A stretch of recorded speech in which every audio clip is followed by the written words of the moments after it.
روز شما بخیر بینندگان ارجمند. امروز سه‌شنبه 17 دکبر است. شما را با آخرین خبرهای روز در تاجیکستان و جهان آشنا میکنیم.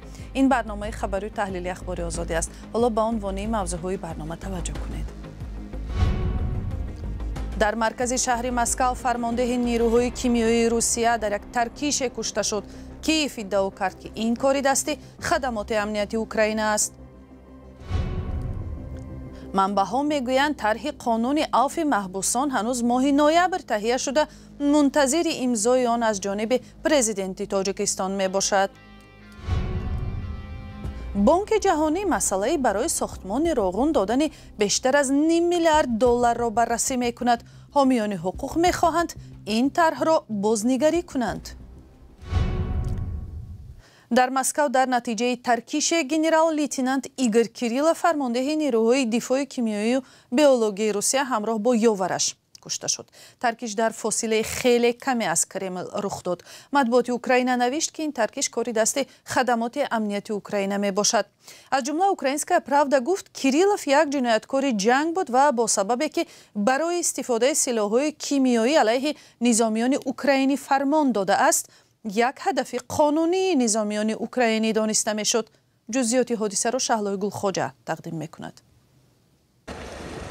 صبح روز سه‌شنبه در مسکو بر اثر ترکیش مواد منفجر فرمانده قشون حمایت ضد حمله‌های کیمیایی روسیه به هلاکت رسید. کمیته تفتیشاتی روسیه خبر می‌دهد که مواد ترکنده در داخل سمکت و اسکوتر الکتریکی پنهان بوده. هنگام بیرونشوی گنرال لیتنانت کیریلوف از منزل زیستش از دور فعال گردانیده شد.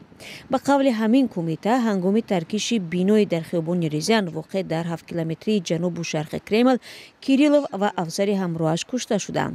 قشون ضد حمله‌های کیمیایی روسیه یک نوع خاص نیروهای مسلح است که در شرایط زهرآلودشوی هسته‌ای، کیمیایی و بیولوژی عملیات پیش می‌برد. کمیته تفتیشاتی روسیه تحقیق حادثه را بر عهده گرفته است. خبرگزاری‌های غربی از قبل منبع‌های برایشان قابل اعتماد در نهادهای امنیتی اوکراین آوردند که مسئولیت حمله بر عهده خدمات امنیتی اوکراین است. روز 16 دکبر خدمات امنیتی اوکراین ابراز داشت که در جریان تجاوز روسیه به خاک اوکراین نیروی تجاوزگر تحت فرماندهی گنرال لیتنانت کیریلوف کمش 5000 دفعه از سلاح کیمیایی استفاده برده است. خدمات امنیتی اوکراین کیریلوف را شخصا مسئول این عمل نامیده بر مقابل او پرونده جنایی باز کرده است.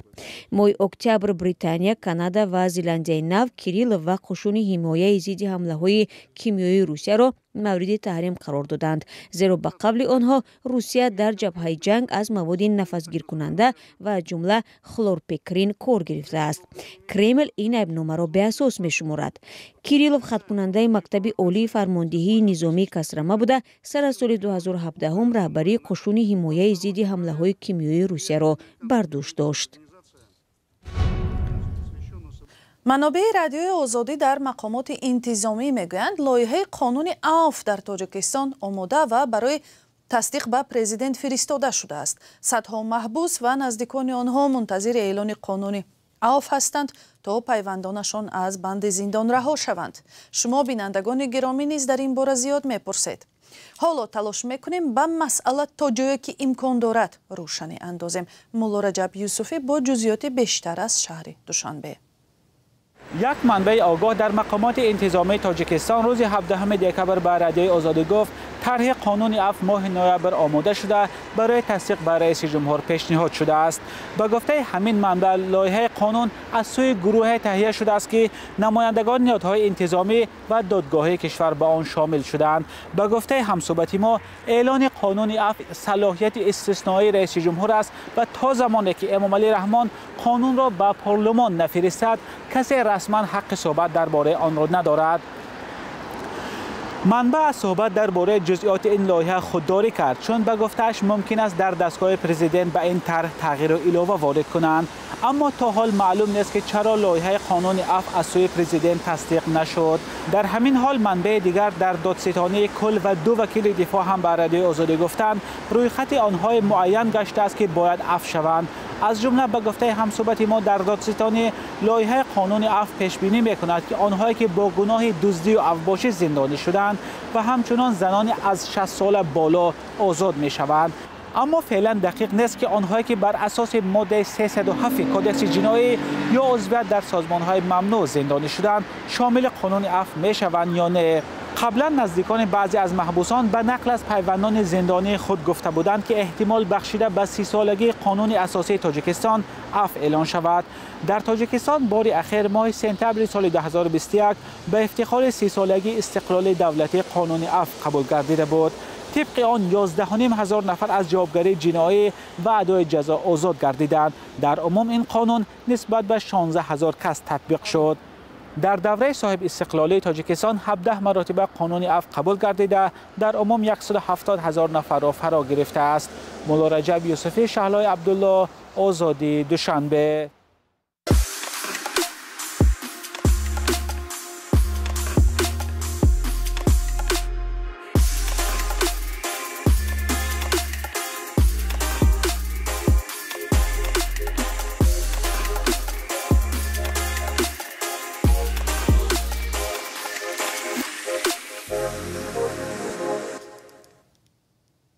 قرار است امروز هیئت مدیران بانک جهانی طرح عظیم سرمایه‌گذاری نیروگاه روغن را بررسی کند.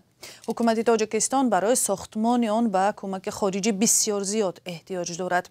در صورت تصویب طرح ممکن است بانک جهانی و شریکانش برای تاجیکستان بیش از 5 میلیارد دلار مبلغ اختصاص دهند. نتیجه بررسی ها احتمالاً فردا نشر می شود. همکارم کیومرثی عطا جزئیات این طرح را از سندهای رسمی آموخت و اینجا با ما در استودیو است. کیومرث سلام. اول جزئیات طرح را برای ما و بینندگان شرح می‌دادید؟ بله خرامان، این طرح مذکور سرمایه‌گذاری پایدار نیروگاه برق آبی روغن نام دارد و ارزش آن 650 میلیون دلار است. درباره عزم بانک جهانی برای سرمایه‌گذاری روغن یوسف مجیدی معاون وزیر مالیه هنوز ماه اوگوست صحبت کرده بود. وی گفته بود که برای به پایان رساندن ساختمان روغن بیشتر از 6 میلیارد دلار لازم است و سهم بانک جهانی اینجا زیاده از 9 میلیارد را تشکیل می‌دهد. در شرح مختصر این طرح که بانک جهانی نشر کرده است آمده است که در صورت مورد بهره برداری قرار گرفتن نیروگاه که قدرتش 3780 مگاوات است، نه تنها مردم تاجیکستان با نیروی برق دائمی تامین میشوند بلکه ازبکستان و قزاقستان هم میتوانند که از نیروی برق آبی بی ضرر برای محیط زیست یعنی از تاجیکستان استفاده برند، یعنی استفاده نیروگاه برق بخاری را کمتر کنند که در آن از انگشت و مازوت استفاده می شود و محیط زیست را آلوده می کند. خیرامان، هرچند تاکنون 2 گنراتور یا که چرخه روغن به کار انداخته شدند ولی هنوز هم بسیاری از ناحیه‌های تاجیکستان در زمستان از برق محرومند و ساعت‌های معین نیروی برق می‌گیرند. بله، واقعا کیومرث تلویزیون الجزیره اگر دیده باشد برعکس نظری 2 متخصص و فعال زیست محیطی را نشر کرد که خواستند بانک جهانی این طرح را قبول نکند چون به ادعای آنها نیروگاه آسیب جبران ناپذیر به محیط زیست میرساند و از جمله 60,000 نفر را بیجا میکند. خیرامان، تشکر. در سندهایی که بانک جهانی از جمله پاسخ مدیر دفتر بانک جهانی به نامه‌های حامیان حقوق و فعالان محیط زیست نشر کرده است گفته میشد که همه این نگرانی ها به اینابت گرفته شدند. به قول او بانک جهانی با حکومت مسئله شفافیت در ساختمان نیروگاه روغن و بی‌ترس و هراس در میان گذاشتن هر شکایت و مشکلی را بررسی کرده است. جواب ظاهرا به این نگرانی های حامیان حقوق است که گفتند در تاجیکستان فضای ترس و بیم حکم فرما است، مطبوعات و ژورنالیستان سرکوب می شوند و مردم از ترس به کسی شکایت یا که اعتراض نمی کنند. حامیان حقوق گفتند که اگرچه سازمان های بین المللی طرح را همه‌جانبه زیر نظر دارند و نگرانی هایشان را با حکومت در میان میگذارند، اما این به آن معنا نیست که مردم محلی از ساختمان نیروگاه آسیب میبینند. نمیبینند. اینه که تاکنون به گفته آنها ساختمان نیروگاه به زندگی 7,000 کس تاثیر منفی گذاشته است و آن هم در زمانی که فقط 25% کارهای نیروگاه انجام یافتند. ولی این نکته هم صدا میدهد که خیرامان خراجات ساختمان شفاف نیست و امکان دارد که به فساد آلوده باشد که سبب افزایش خرج آن و هم به درازا کشیدن اتمام شده باشد. به قول برخی از منبع‌های رادیو آزادی چند شرکتی که در محل ساختمان کار میکنند در آنجا به نزدیکان رئیس جمهور تعلق دارند. تشکر همکارم کیومرث عطا درباره طرح سرمایه‌گذاری نیروگاه روغن با ارزش 650 میلیون دلار صحبت میکرد که قرار است امروز بانک جهانی آن را بررسی کند. ترکیه یکی از پشتیبان‌های مهمی برخی گروه‌های شورشی است که در برکناری رژیم بشار اسد در سوریه نقش داشته به احتمال زیاد به حیث یک برنده این وضعیت در فکر نفوذ بیشتر بر این کشور خواهد بود. با این وجود تحلیلگران هشدار می‌دهند که همه چیز از آن وابسته می شود که تا کجا بعد اسد در سوریه یک حکومت معتدل سر کار می آید. گزارش صدای آمریکا را زرانگیزی نوروشا تقدیم می‌کند. پایان فاجعه‌بار حکومت نیمه‌اسره بشار اسد به معنی تغییر بزرگ در توازن قدرت در منطقه است. ترکیه به عنوان یک پشتیبان عمده گروه از مخالفان و جهادیانی که بشار اسد را برکنار کردند برد کرد. ترکیه غالب مطلق به نظر می رسد. ایران بی شبهه باخت و روسیه هم به یک طرف تیله داده شد.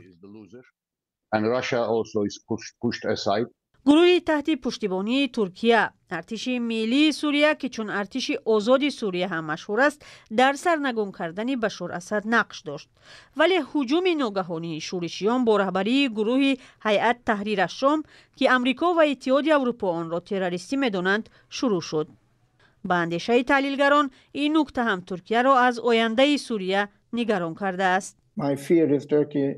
من می ترسم که ترکیه نظارت را از دست می دهد. مشکل همین است، زیرا آنجا تنها گروه ارتش آزاد سوریه نیست، گروه های زیاد دیگری رادیکالی هستند آنجا.